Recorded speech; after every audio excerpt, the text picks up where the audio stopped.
Så til de her første øvelser, så finder du enten en bold på den her størrelse, eller en basketball. Du kan også bruge en der er meget mere blød, men det skal være lidt større, det skal ikke være den lille. Så den første øvelse, vi går i gang med, er, at vi skal massere vores lår.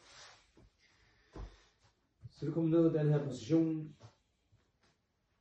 og går i gang med sådan stille og roligt rulle.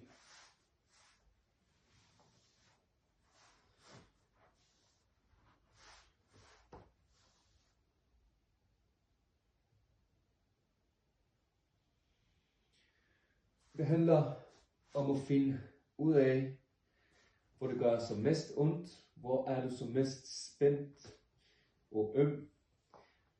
Det sted du er som mest spændt på er også, hvor det kommer til at gøre som mest ondt.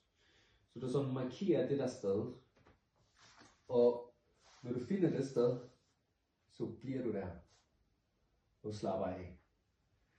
Hvis det gør mega ondt, jeg kan godt mærke, her er det meget følsomt for mig, så træk vejret.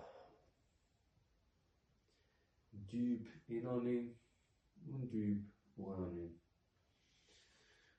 Og prøv at være der så lang tid, at musklen går i gang og næsten smelter rundt omkring bolden.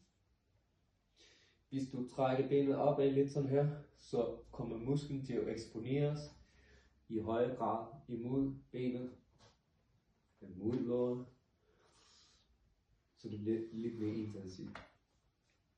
Og her bliver du som 2 minutter. På hver øvelse vi gør, er 2 minutter en god tid. Det skal ikke være mindre, det kan det godt, men for at få bedste mulige effekt, så 2 minutter, det kan også være mere. Men vi plejer at ramme mindst 2 minutter. Og så efter at du har gjort det ene ben, så skifter du til det andet.